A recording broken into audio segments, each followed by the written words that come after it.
During the meeting to divide the inheritance, my daughter hurled the papers in my face and shouted, "You are a parasite. You probably took Dad's life for the money." I simply stood up and left without a word. On Monday, the police came knocking at her door. "I am grateful to have you here.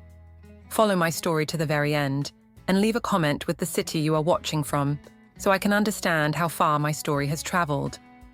When the inheritance was being divided, my daughter threw the documents in my face and yelled that I was a parasite and must have killed Dad for the money. I just stood up calmly and exited the room. Monday brought the police to her doorstep. That moment replays in my mind like a scratched record. The meeting room at Stevens & Grant law firm fell completely quiet following Nicole's outburst. I still remember the shocked looks on everyone's faces. Mr. Stevens stood there, with his mouth slightly open. His assistant paused with pen in midair, and Ryan, my late husband's brother, stared down, unable to meet my gaze. I did not cry or yell back. 61 years of life had taught me that silence can sometimes be the only dignity left. I gathered my purse, fixed my blouse, and walked out confidently, even though my heart was breaking into countless pieces. That was 3 days ago. 3 days filled with ignored phone calls, with neighbors suddenly too busy when they saw me near, and with sitting alone in the house that had felt deserted for many years, even when Gerald was still alive. The knock at my door occurred exactly at 8:15 in the morning. 2 officers appeared, 1 man and 1 woman, their faces serious and professional. "Mrs. Angela Wilson?" the female officer inquired. I nodded, tightening the belt on my robe. "That is me. We need to ask you some questions regarding the accusations made by your daughter, Nicole Wilson." I stepped aside to let them enter, strangely composed. "Would you like some coffee? I just brewed a fresh pot." The officers exchanged looks, clearly surprised by my calmness. They probably expected tears, denials, maybe even defiance. Instead, I offered them breakfast blend. I guided them to the living room, the very place where Gerald and I had spent 38 years together, yet rarely shared real conversations. The same room where I had tended to Nicole's scraped knees and read her bedtime stories. The same space where I endured my sorrow silently, night after night, year after year. "Mrs. Wilson," the male officer began after politely refusing my coffee, "your daughter has filed a formal complaint alleging that you might have been involved in your husband's death.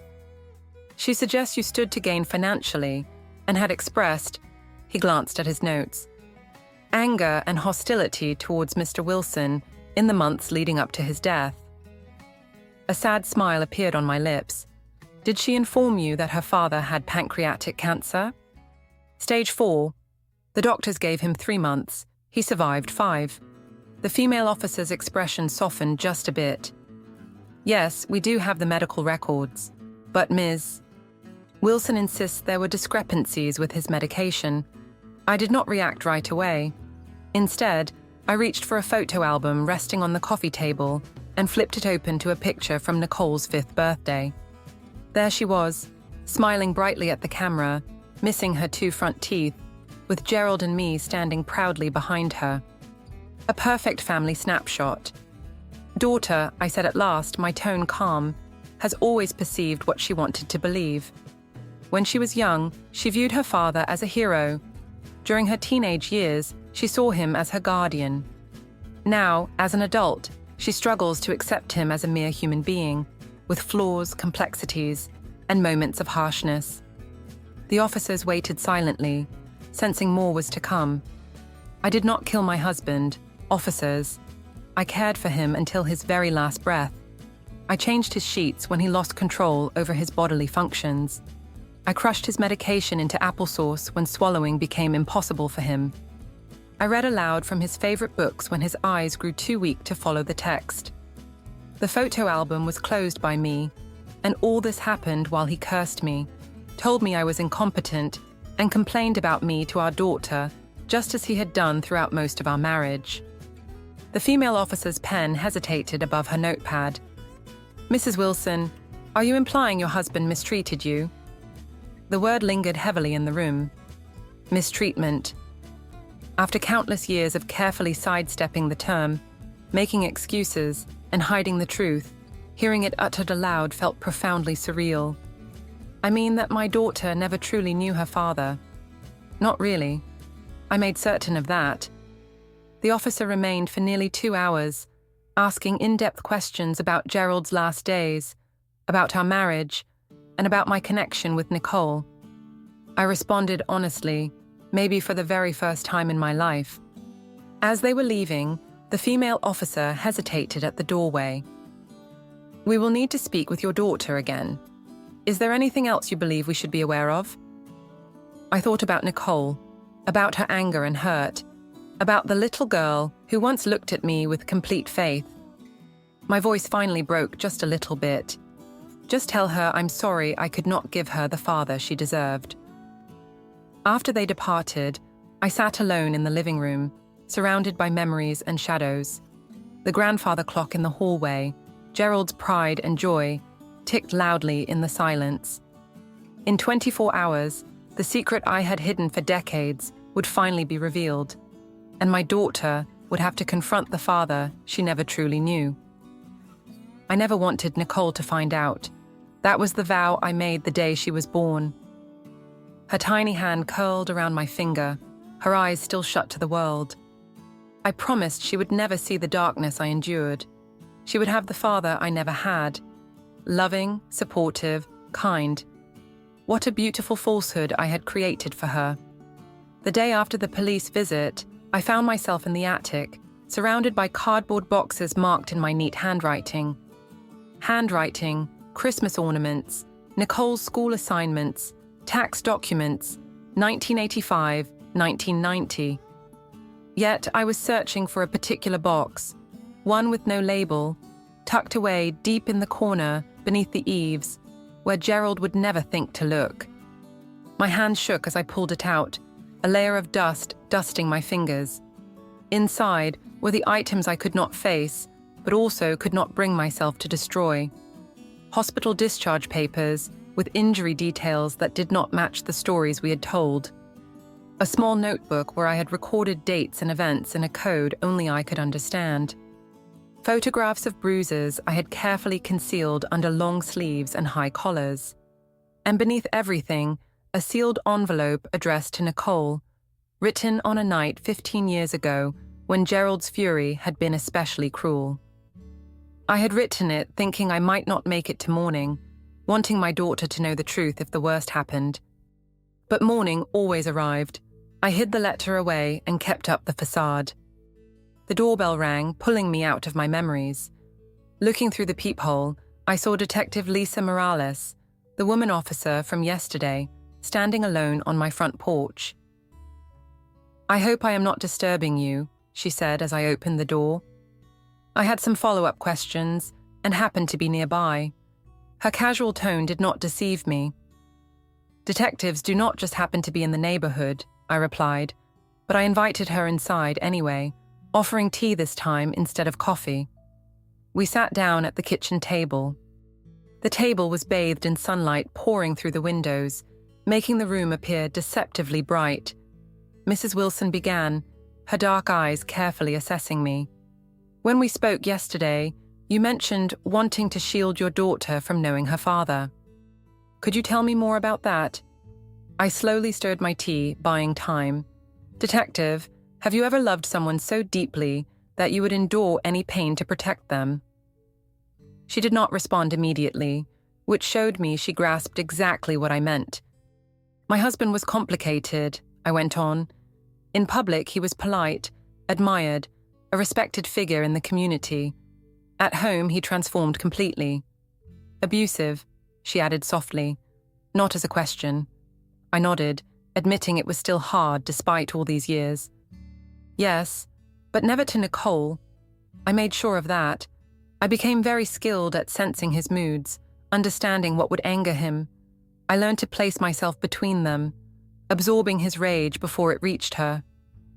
Detective Morales stayed professional, but I noticed a slight tightening near her eyes. She had encountered cases like mine before. "Why did you not leave him?" Everyone asks that question. the one that sounds so simple to those who have never experienced it. I tried once. I took a sip of tea, the memory tasting bitter. Nicole was 7. I packed our bags while Gerald was at work, withdrew my limited funds from the account, and took a bus to my sister's home in Oregon. What occurred? 3 days later, he appeared accompanied by the police. He accused me of abducting his daughter and insisted I was mentally unstable. He had character witnesses, our pastor, his co-workers, neighbors, all testifying about what an attentive husband and father he was and how worried they were about my mental condition. I placed my cup down, noticing how steady my hand had grown. Naturally, the police believed him, and my sister, who had her own young children, could not risk becoming involved in what Gerald warned would be a ruthless legal fight. So, you returned, yes. Gerald made it clear there would be no second chance. He threatened to take Nicole away forever if I ever attempted to leave again. I met her gaze directly. I believed his threat. He possessed the money, the influence, and the respect of everyone who mattered, while I had nothing. Detective Morales nodded slowly and asked, "Did you ever tell Nicole any of this?" I replied, "How could I?" She adored him. He made sure of that by showering her with gifts and attention, making me the disciplinarian while he played the fun parent. By the time she became a teenager, she saw me as just bitter and controlling, the villain in their story. The detective took a few notes before asking, "Mrs. Wilson, did your daughter ever witness any conflicts between you and your husband?"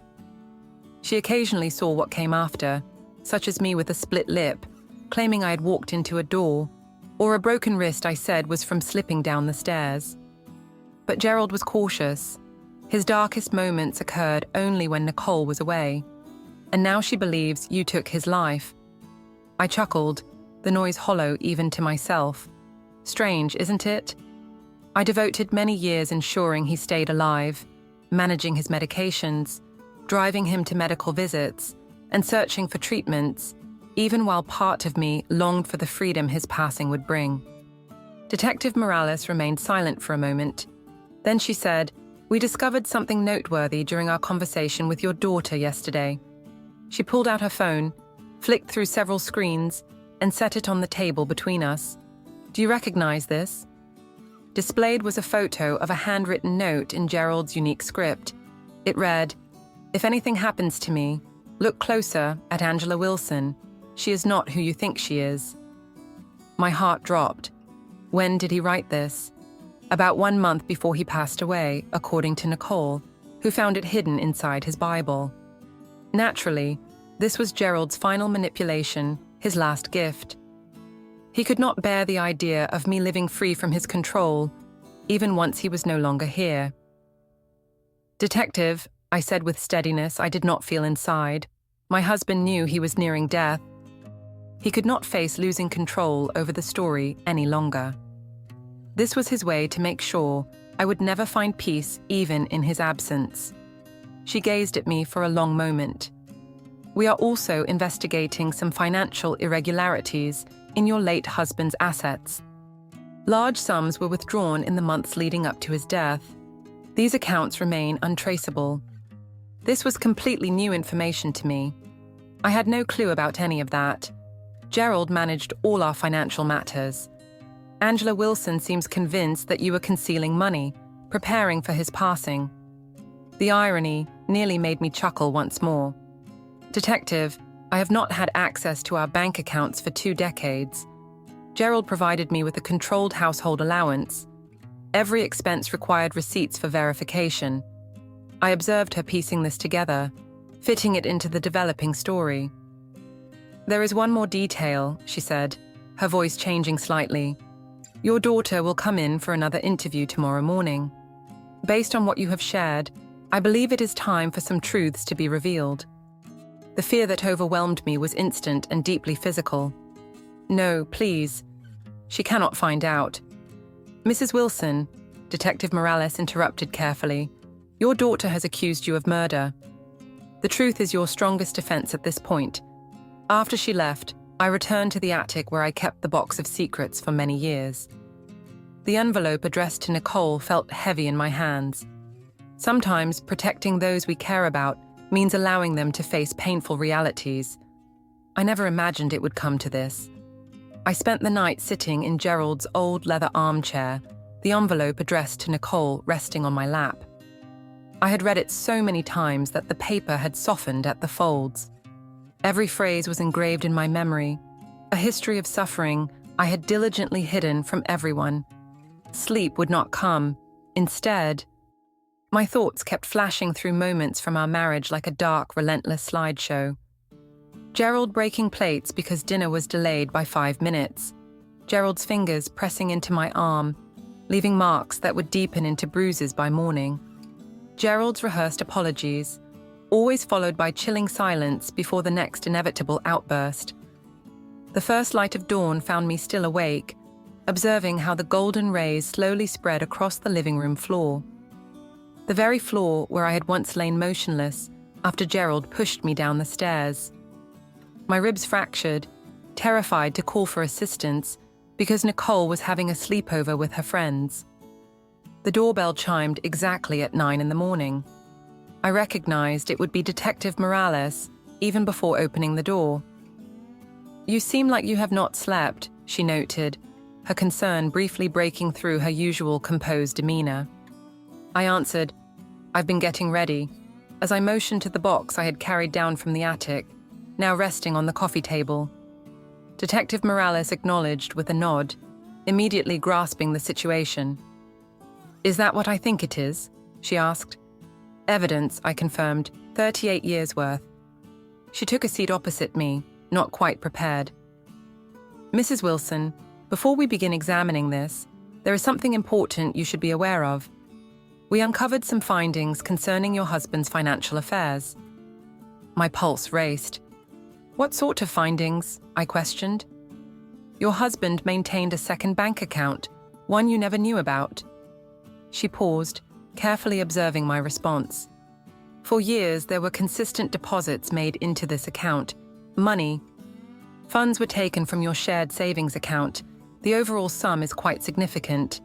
I was not shocked. Gerald had always been secretive when it came to money, guarding the household finances as if they were rare treasures and insisting on explanations for every single expense. "There is more," Detective Morales went on. "Just a fortnight before his passing, he altered his will. The updated document included wording implying that you might have been mistreating him during his illness. He was preparing the ground, Mrs. Wilson." A bitter chuckle slipped out. Naturally, he was. Gerald was always thinking 10 moves ahead. "There is another detail." She paused. "We discovered proof that he had been communicating with an old university friend of yours, a certain James Harrington." The name struck me like a physical blow. I had not heard it in ages, had not permitted myself even to consider it. "James?" My voice sounded odd to myself. That cannot be. I have not contacted him since before Nicole was born." Detective Morales observed me closely. "Your husband contacted him roughly 3 months prior to his death. We have retrieved their email exchanges. Mr. Wilson appeared to be interested in Mr. Harrington's memories of you from your college days." Suddenly, everything became painfully clear. Gerald had been assembling a case against me, digging into decades past to create a story. And James, dear sweet James, who once wished to marry me before Gerald entered the picture. What had he shared with my husband? "I must see those emails," I said. My voice was steadier than I actually felt. Detective Morales took a folder from her bag and handed it over, saying, "Take your time." The exchanges were terse and professional. Gerald introduced himself as my husband, voicing his worries about my mental health as his illness got worse. James's replies were polite yet distant, clearly uneasy with the subject. Then there was the last email from Gerald, sent just weeks before he died. "I appreciate your discretion, Mr. Harrington. I understand your hesitation to speak about your relationship with Angela, but as her spouse, I have a right to learn about her past conduct. Her outbursts have become alarming as my condition worsens." James's answer was brief. Mr. Wilson, I knew Angela as a kind and gentle person who never showed the behaviors you describe. If she has changed so drastically, maybe the question is not what is wrong with her, but what has happened to her. Over the years, I wish you both the best, but I will not reply to further questions. Tears blurred my sight. After all this time, James had defended me, seen through Gerald's manipulations in ways very few ever had. He reached out to others too, Detective Morales said softly. Old friends, previous colleagues. Most replied in a manner similar to Mr. Harrington. I put the folder down, a strange sense of calm washing over me. He was building a case, ensuring that if I ever spoke out after his passing, no one would believe my words. Yes, and he was also preparing for your daughter's doubts. She pointed at the box sitting between us. Now, tell me what you have been hiding all these years. One by one, I took out the proof of my silent torment. Medical documents detailing accidental wounds. A small diary where I had encoded events that Gerald never figured out. Pictures of bruises and cuts carefully dated and concealed. Bank records revealing how Gerald slowly limited my control over our finances. Why keep all this if you never planned to use it? I thought about her question deeply. At first, it was about protecting myself. I hoped that if things became unbearable, I would have proof. Eventually, it turned into a confirmation, I guess. Proof that I was not imagined, that what I endured was true. And you never showed any of this to Nicole? I shook my head firmly. I wanted her to have a father she could adore, even if it meant she could not completely love me. Detective Morales stayed quiet for a long moment, her gaze fixed on the pictures, proving decades of my abuse. Finally, she raised her eyes. Mrs. Wilson, your daughter will arrive at the station at noon today. I would like you to be there.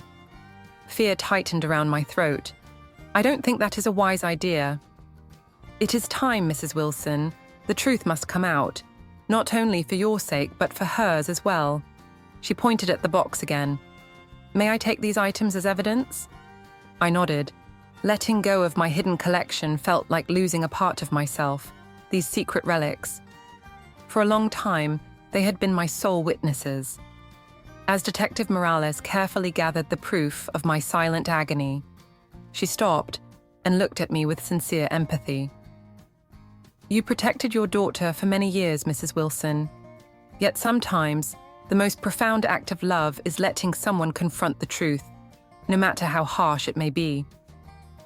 After she left, I found myself standing alone in the empty house, feeling unexpectedly light, despite the weight of what was ahead. In a few hours, the fragile world I had created for Nicole would fall apart. The father she admired would be exposed as the monster I had concealed from her. The grandfather clock in the hallway, Gerald's cherished possession, ticked loudly in the stillness. I walked over and halted the pendulum mid-motion. It was time for some clocks to stop and for certain truths to finally come to light. The police station was more crowded than I had anticipated for a Tuesday afternoon. Officers moved with determination through the corridors. Phones rang non-stop, and somewhere far off, a man was shouting fiercely about his innocence. Detective Morales met me at the reception desk, her demeanor softening a bit when she noticed my tense grip on my purse.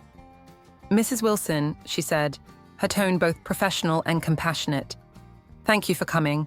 We have everything ready in interview room 3. She guided me down a hallway, lined with glass windows, where I caught fleeting glimpses of other people's distress. A young woman was crying into her hands, and an older gentleman was gesturing animatedly.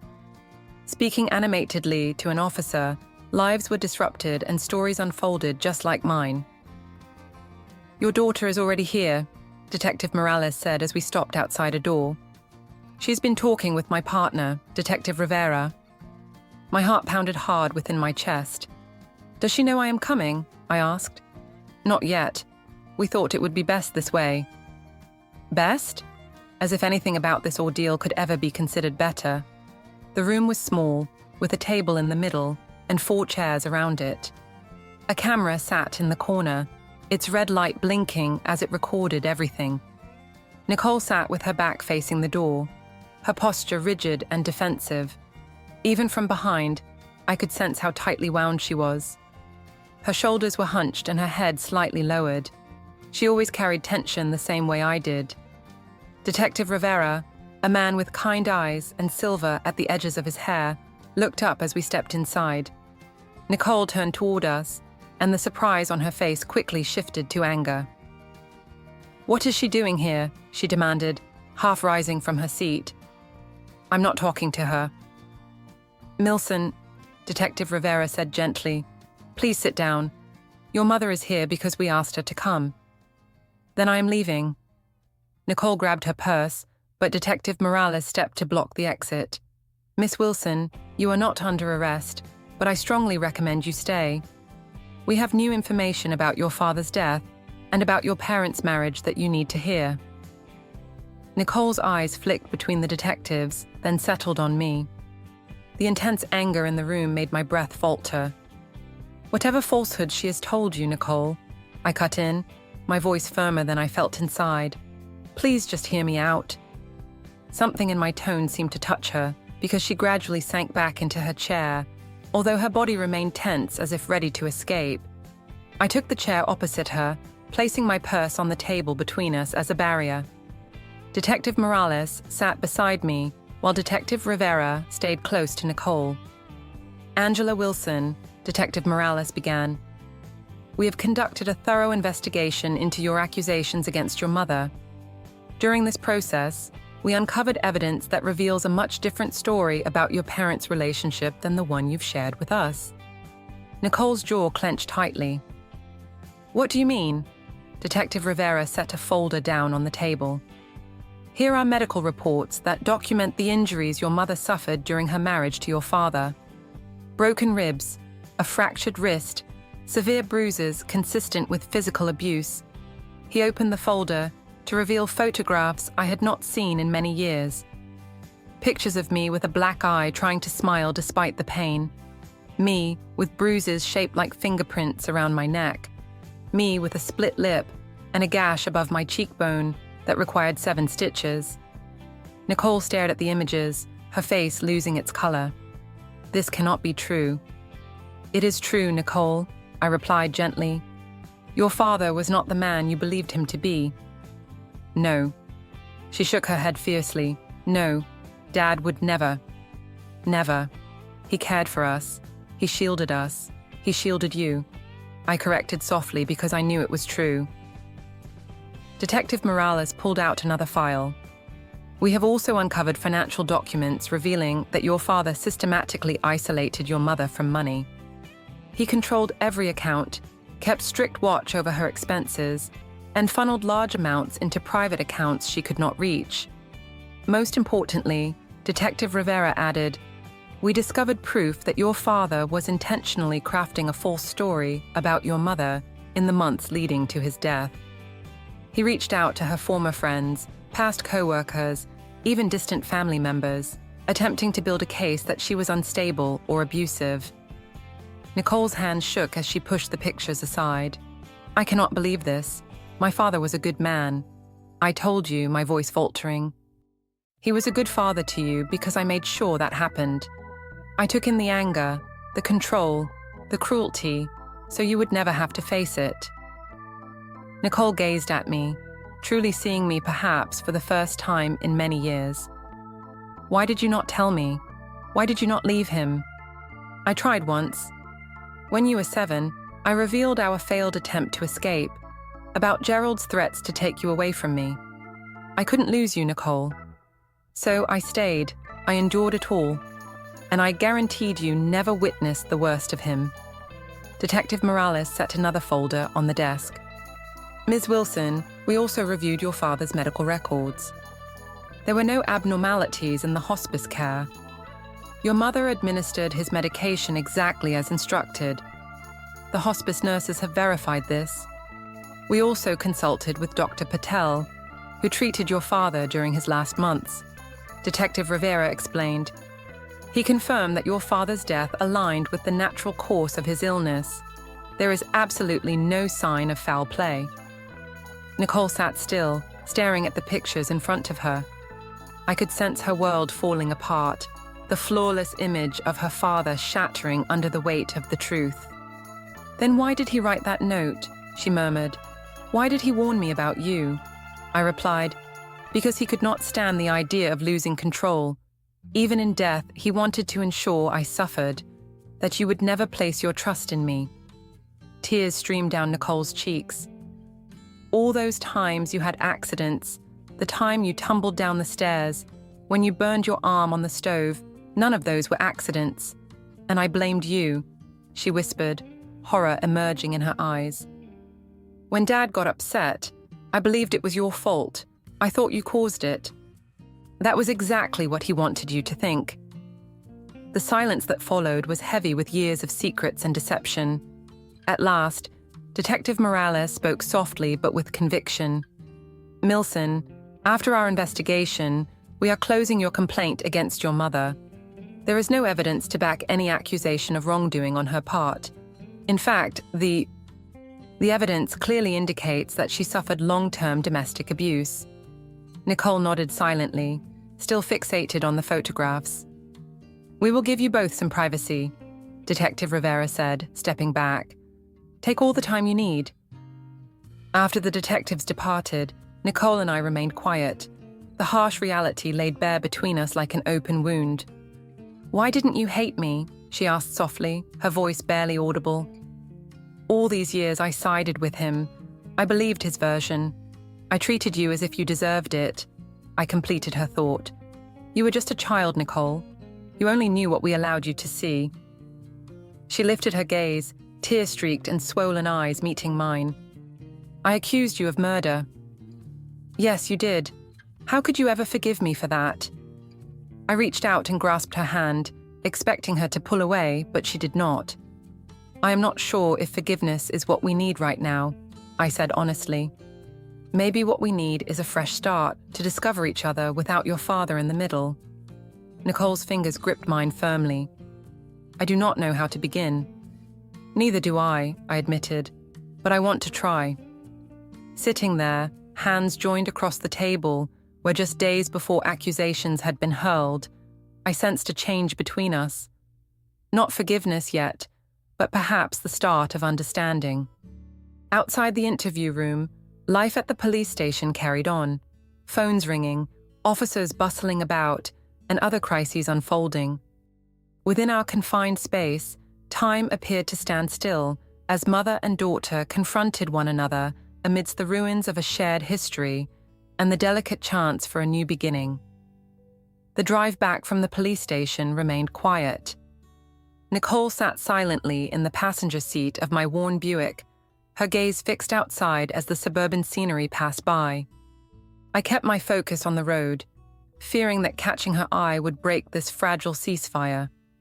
When I pulled into the driveway, she said, "I'd like to come inside if that is all right." I nodded, my voice failing me. Together, we walked up the path toward the front door, divided by 2 feet of concrete and 38 years filled with misunderstandings. The house seemed altered with Nicole inside, somehow smaller, unable to hold all the memories between us. She hesitated in the entryway, eyes scanning familiar items. The antique mirror Gerald had insisted be hung, despite its intricate but unattractive design. The formal family portraits with stiff, forced smiles. The grandfather clock, now silent. "You stopped it," she noticed, pointing to the pendulum caught in place. I replied, "Yes, Dad loved that clock, I know." Moving slowly into the living room, she added, "I used to think this was the perfect house, the perfect family." Turning to me, she asked, "How did I not see it?" I answered plainly, "Because none of us wanted you to. Your father wanted you to believe in his version of perfection. I wanted to shield you from the flaws." Nicole collapsed onto the sofa, her body suddenly appearing so youthful, so fragile. "I must learn everything, Mom. Not just what the police revealed to me. I need to comprehend." I sat opposite her in Gerald's old armchair, sensing his presence looming around us. "Where should I begin?" "The beginning. How did you encounter him? Why did you choose to marry him?" I closed my eyes briefly, drifting back over 4 decades. I was 22, working at the downtown library. Your father entered searching for a book about investment methods. He was attractive, self-assured, and 10 years my senior. I felt flattered when he invited me to dinner. The recollections now surfaced freely after being suppressed for so long. He was charming and attentive. He made me feel unique. My parents adored him. So refined, so accomplished. When he proposed half a year later, everyone claimed I was fortunate. Nicole leaned forward. When did it begin to change? After the wedding. Minor things initially, criticizing my clothing, my friends, how I spoke, then controlling the finances, requiring me to explain every cent. The first time he struck me was 3 months after our marriage. I accidentally dropped a glass and he slapped me so forcefully that I fell down. Nicole flinched, and I almost stopped, wanting to shield her even now. But she needed to hear this. We both needed me to say it. He was instantly remorseful, crying, bringing flowers, promising it would never recur. And I believed him. I gave a bitter laugh. That is how it always begins. They feel remorse only until they convince themselves you deserved it. But why stay? Even before I was born, I pondered this deeply. At first there was fear, then shame, and the conviction that if I tried harder, I could fix everything. Then I became pregnant with you and leaving turned complicated. Did he hurt you when you were carrying me? The question struck me like a sharp blow. Yes, but in a different way, more restrained. He would grip my arm hard enough to leave bruises, but in places no one could notice. He pushed me against walls, but never in a way that could harm you. Nicole's eyes welled up with tears. After you were born, you became my whole world, my reason to stay, to endure, to keep silent. I leaned in, urging her to grasp this. You were the light shining through all that darkness, Nicole, my beautiful, perfect daughter. She wiped her tears away. Yet I turned against you. I trusted him over you every single time. Of course you did. He made sure of that. He was your champion, your defender. Meanwhile, I was the one who said no, who set boundaries, who wasn't as fun as Dad. The old wound resurfaced, but I shoved it back deep inside. I accepted that role because the alternative was far worse. Nicole suddenly rose and moved to the mantelpiece, examining the family photos displayed there. These are all deceit, aren't they? These smiling family pictures, not entirely lies. We shared good moments, Nicole. Your father could be charming when he chose to be, even generous at times. There were vacations, moments of happiness embedded within the pain. Birthdays and graduations where he was present, genuinely proud. Yet, it was not entirely true. Some parts were genuine. My love for you, that was always sincere. She lifted a photo of the 3 of us from her high school graduation. I remember that day clearly. Dad bought me that outrageously expensive bracelet. You said it cost too much, and I thought you were simply being controlling about money. She placed the photo down. But that was not the whole story, was it? No, that was the day after he had broken 2 of my ribs. I could barely stand during the ceremony, while he was spending money we did not have to create the appearance of a generous father. Nicole closed her eyes, the pain of these memories visible on her face. I have been so oblivious. You saw only what we chose to show you. She faced me again. You said you tried to leave once when I was 7. What occurred then? I explained the careful preparation, the bus tickets, the small sum of money I had secretly saved, the brief moments of freedom at my sister's home before Gerald arrived with the police, and his flawless performance as the concerned husband. I recall that trip, Nicole said slowly. You said we were going on an adventure. I was thrilled, her eyebrows knitting together. But I cannot remember coming home. You were asleep in the car. When we returned, your father, I swallowed hard. Let's just say he made it very clear what would happen if I ever attempted to leave again. Did he harm you? Yes, but what mattered more, He threatened to remove you from me forever. He insisted he would ensure I was deemed an unfit parent, that I would never lay eyes on you again.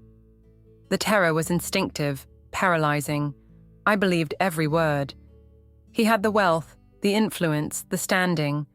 Who would side with me against him? Nicole moved back to the couch and sat closer this time when his illness struck. Was that the moment you finally experienced freedom? That question lingered between us, loaded with risk. Did I feel relief when your father fell ill? Did I wish for his pain?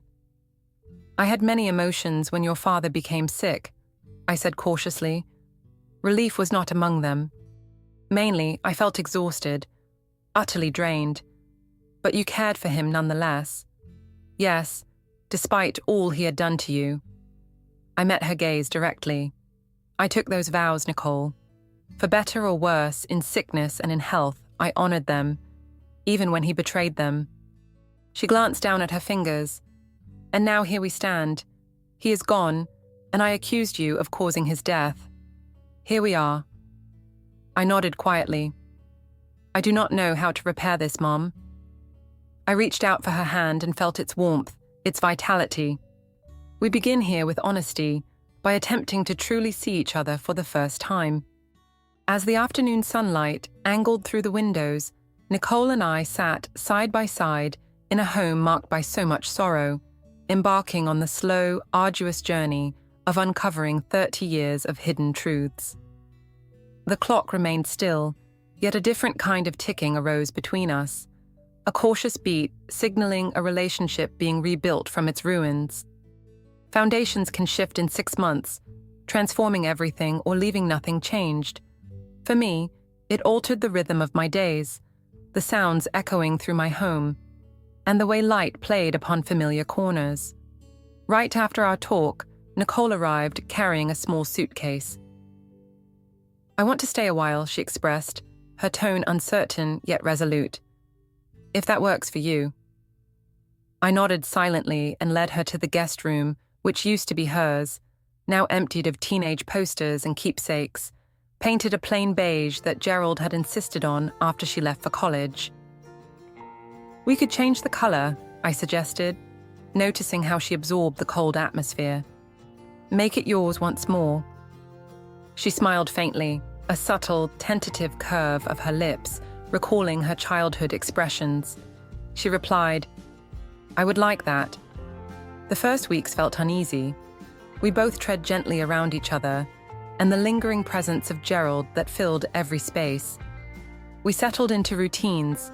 Mornings began with coffee together, before Nicole headed to her architectural firm job. Evenings brought silent dinners, where our talk slowly grew less uncomfortable. One day, we painted her room together, picking a gentle sage green that revived the space. While working, I found myself telling stories, not the painful ones, but snapshots from the past I had kept hidden. Nicole's first steps, the time she tried to wash her teddy bears in the toilet, her fierce drive to master riding a bike without support. These moments sparked warmth between us as the space and our connection came back to life. Wheels. I don't recall any of that, she said, pausing her brush mid-motion. You were very young, but I remember. I remember everything. Gradually, the house began to change. Gerald's heavy dark furniture was slowly replaced, piece by piece, with items we selected together, lighter, warmer, more welcoming. His study, once preserved like a sacred space, transformed into a shared area where Nicole could spread out her architectural plans, and I could work on the memoir I had finally gathered the courage to start. Today marks exactly 6 months since the day she threw those papers in my face and called me a parasite. 6 months since the accusation, which almost tore us apart, instead led to truth, and through truth, to healing. I am in the kitchen making lunch when I hear Nicole's key in the front door. She's home early from work, which is unusual. Mom, she calls out, her footsteps quick and light in the hallway. In here, I reply, wiping my hands with a dish towel. She appears in the doorway, slightly out of breath, holding a large envelope. It has arrived, she says, her eyes shining with anticipation. The final paperwork from the lawyer. My heart skips a beat. Have you opened it? She shakes her head. I wanted us to do it together. We move to the dining table, a new one we found at an antique market. Warm, honey-colored wood that Gerald would have disliked for being too rustic. Nicole carefully opens the envelope and pulls out a stack of papers. It's done, she says after reading the first page. The house is now legally in both our names. I release a slow breath, feeling a burden lift that I had not realized was still weighing on me. After Gerald's passing, we discovered that he left the house solely to Nicole in his will. It was his final way of trying to control me even after he was gone. The legal fight to add my name to the deed was actually Nicole's idea. She wanted it to be a way to start correcting decades of mistakes. There is something else, she says, as she pulls another document from the envelope. I asked Mr. Simmons to prepare this as well. It is a power of attorney. I want you to have it in case anything ever happens to me. I look at her, this daughter who once thought the worst of me, now trusting me completely. Nicole, you do not have to do this. I want to. She gently cuts me off.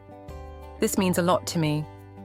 As I take the paper, our hands touch briefly, and I am surprised by how familiar her hands still feel.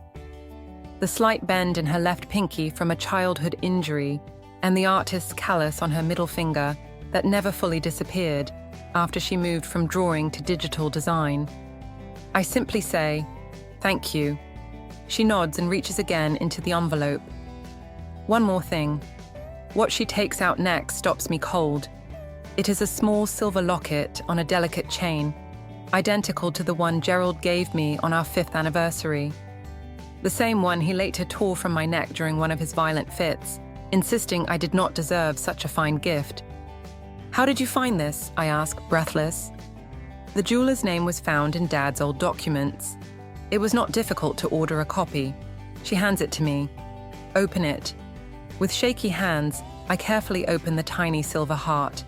Inside is a small picture, not of Gerald as the original held, but of Nicole as a young girl.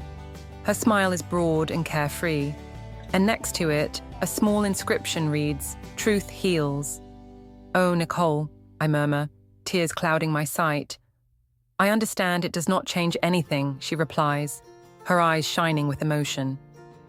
"Nothing can undo what happened, but I want you to have something beautiful to replace what he stole from you." I allow her to secure the locket around my neck, feeling its gentle weight resting on my collarbone. It is not a burden, but a vow. "I've been thinking," she begins as we clear away the papers concerning the inheritance. "The money, the last piece of Gerald's manipulations. He left everything to Nicole with a clear instruction that none of it was to benefit me. Another way to make sure I would suffer without him. Another attempt to create a rift between mother and daughter. What do you want to do with it?" I ask cautiously. "I want to use part of it to establish a foundation for women and children affected by domestic violence. A place where they can find legal aid, housing support, counseling, everything you never had."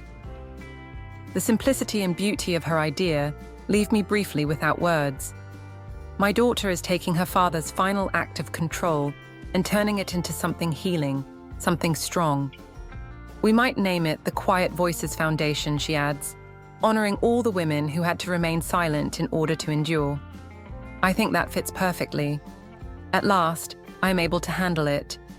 That evening, we sit together on the back porch, watching the sunset transform the sky with hues of gold and soft pink. The garden is thriving under our care. Flowers that Gerald never permitted because he said they were too unruly now burst forth in vivid colors along the fence. "Today, I found some of your old letters," Angela says, breaking the peaceful quiet between us. "In the attic, letters you composed for me but never sent." My heart skips a beat. I had forgotten all about those. "You wrote them during my college years when I hardly spoke to you." I nod, the memory of those isolated times flooding back, when Angela, deeply influenced by her father, limited our connection to rare phone calls and obligatory holiday visits. You never told me how deeply I was causing you pain, she whispers. Not once in any of those letters did you accuse me or make me feel guilty. You simply loved me. You were my daughter. Loving you was never the difficult part. She reaches out, grasping my hand firmly, confidently. I want you to understand that I truly see you now, Mom. I see you not as the woman Dad wanted me to view, not as the antagonist in his narrative. Just you, the mother who guarded me even when it meant sacrificing everything. The fading sunlight catches the silver pendant resting on my neck, making it shine like a tiny star. For decades, I lived in silence, carrying wounds invisible to others, battling struggles unknown to anyone around. I shielded my daughter, but at the expense of her affection, her confidence, and her understanding. Yet here, bathed in the soft glow of the evening, with my daughter's hand gently resting in mine, and honesty finally unfolding between us, I understood that some silences can be ended. Some injuries are capable of healing. Even battles waged in darkness for far too long can eventually be overcome. I see you too, I say, holding her hand tightly. My courageous, radiant daughter, I always have. Surrounding us, the garden flourishes despite all the years it lay dormant. Within the house that once felt like a prison, but is now transforming into a sanctuary. No clocks mark the passage of fear and control now. The quiet between us no longer harbors secrets. Rather, it is filled with understanding, forgiveness, and the gentle wonder of a fresh start. Now, I am curious about you who have heard my story. What choices would you make if you were in my shoes? Have you ever faced something similar? Share your thoughts below. Meanwhile, on the final screen, I am highlighting 2 other stories beloved by this channel, which will surely astonish you. Thank you for staying until the end.